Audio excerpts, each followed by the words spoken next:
What's become known as the Omicron variant was first detected in southern Africa back in November. Cuci tanganlah sebelum makan, potonglah kuku, bersihkan belakang kuping. Kemudian makanya ada yang bilang kalau Bang Haris sama Jaya setuju nih, berwudulah 5 kali sehari. Kan? Nah itu juga membantu. Kalau kita melihat misalnya ada peragaan video makanan di TV atau di mana. Kemudian kita lihat juru masaknya memperagakan makanan yang enak. Tetapi begitu ku tengok kukunya hitam, aku udah hilang selera. Jadi bagaimana hidup sehat ini penting. Jadi suasana di rumah kita harus udara segar, ada udara yang mengalir.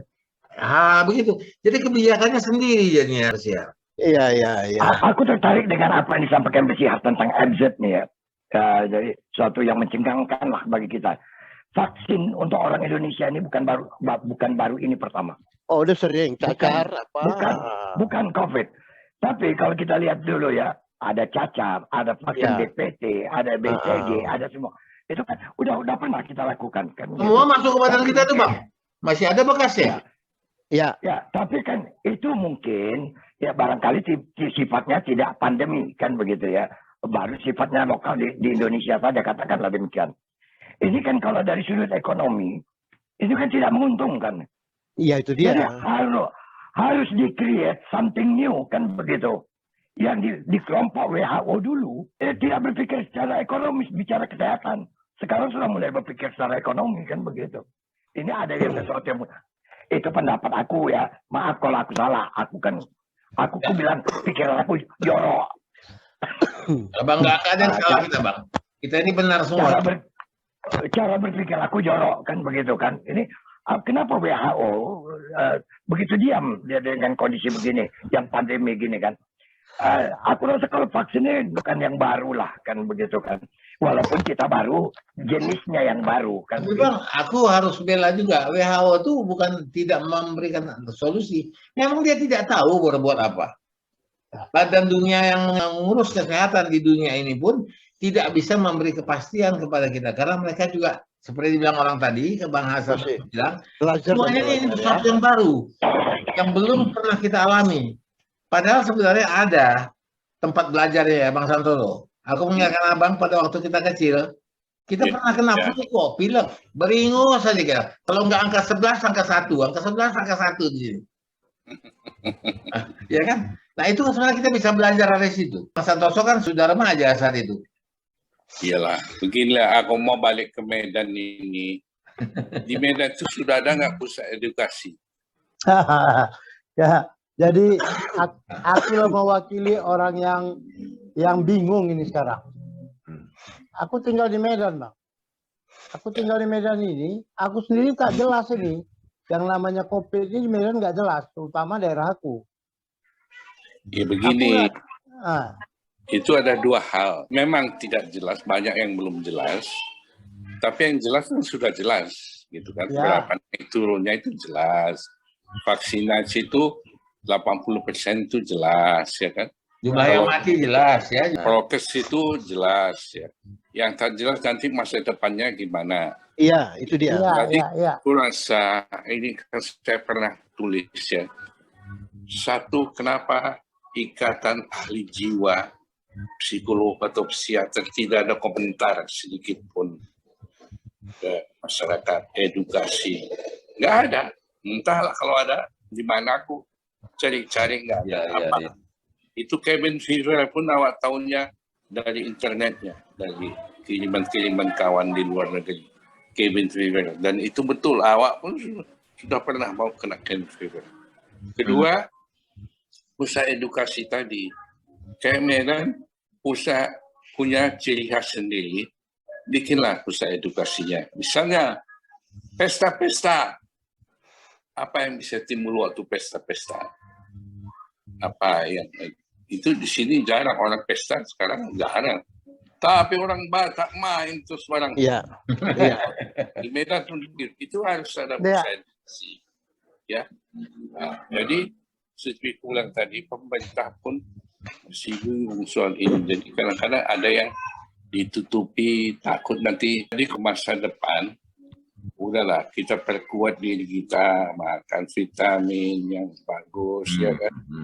Kemudian kalau ada orang batuk jangan dekat-dekat, kalau keluar pakai masker, sudah vaksinasi itu belum, itu yang mesti kita. Kalau sampai nanti pelan-pelan, kalau terjadi di bilang orang Israel itu tadi, sudah di unity, muncul ini. Sekarang di Medan ini, tadi kan kau ngomong, Isari, ada yang anti kumis, ada anti segala macam.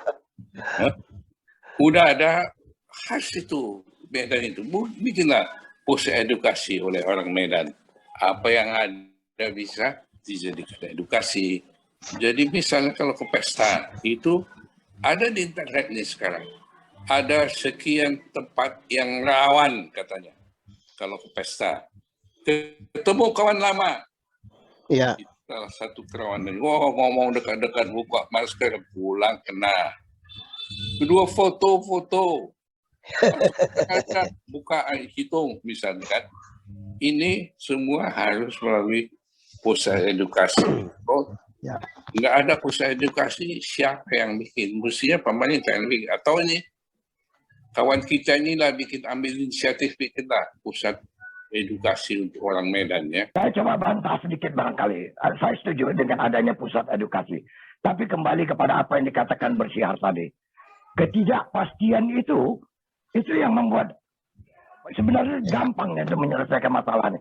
Apabila ketidakpastian itu bisa menjadi pasti, nggak bisa. Perlu pun pusat. Itu yang perlu bisa. Kita sekarang. Yang namanya tidak pasti itu tetap tidak pasti. Kita belum tahu. Ya. Ini begitu ya. Omicron ini teori orang Israel. Kenyataan nanti kita lihat ya.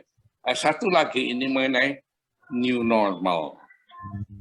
Ini interpretasi di Medan itu new normal itu apa? Ya.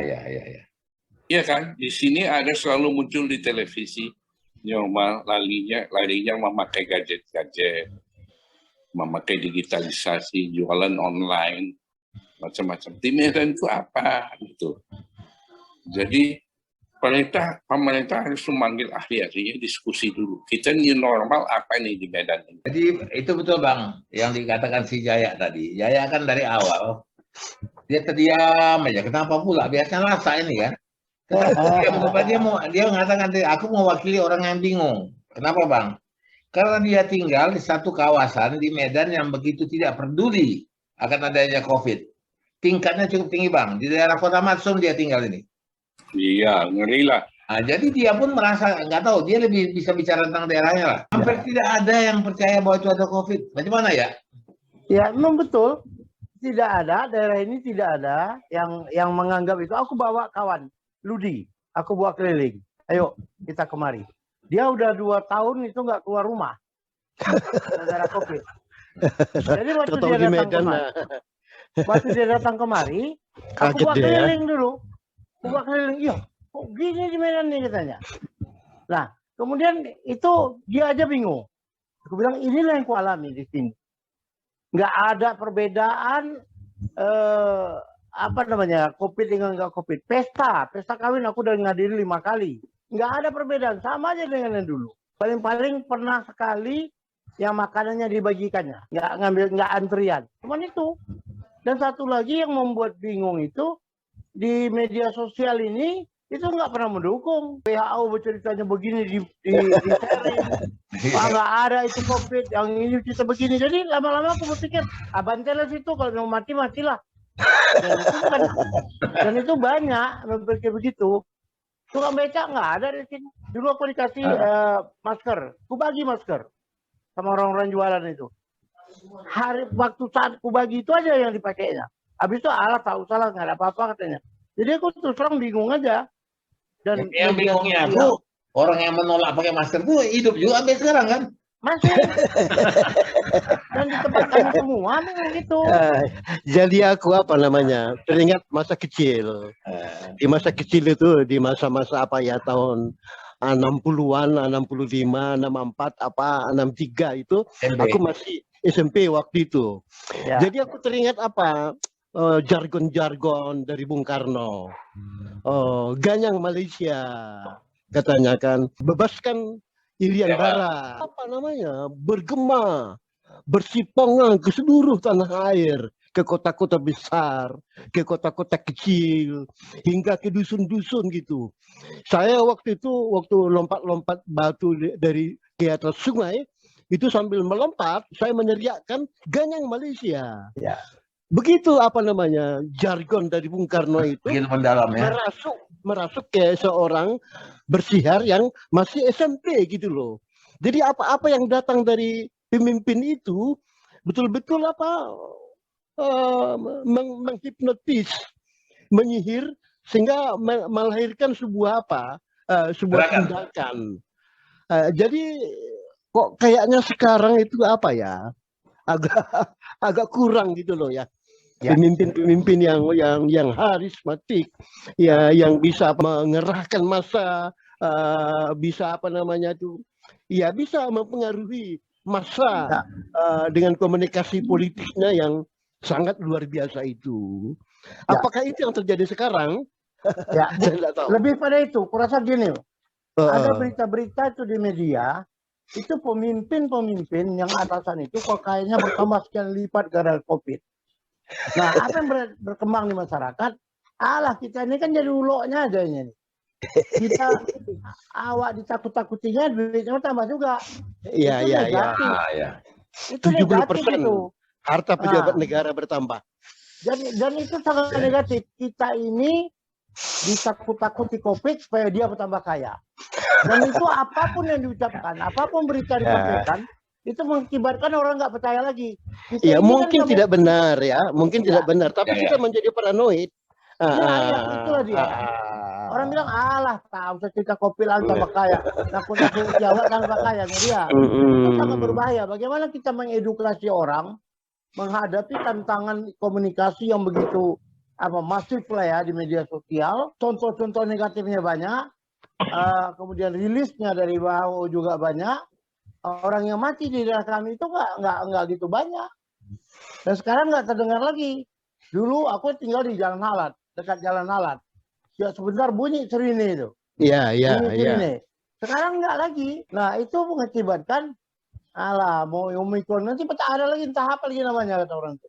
Di Jakarta ini pun, ini orang-orang di gang depan rumahku bilang, COVID itu kan penyakit orang kaya katanya. Ya.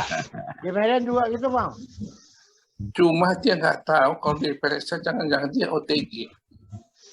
Iya. Tapi siapa yang meriksa? Dia nggak mau pakai masker, nggak mau pakai. Barusan ini kira-kira 3 minggu yang lalu ya, sebelum tutup tahun, pergilah aku ziarah ke makam TPU khusus COVID. Namanya Rorotan. Pernah dengar Rorotan nggak? Ya. Jadi di Jakarta ini ada 2 tempat COVID, satu Rorotan ini.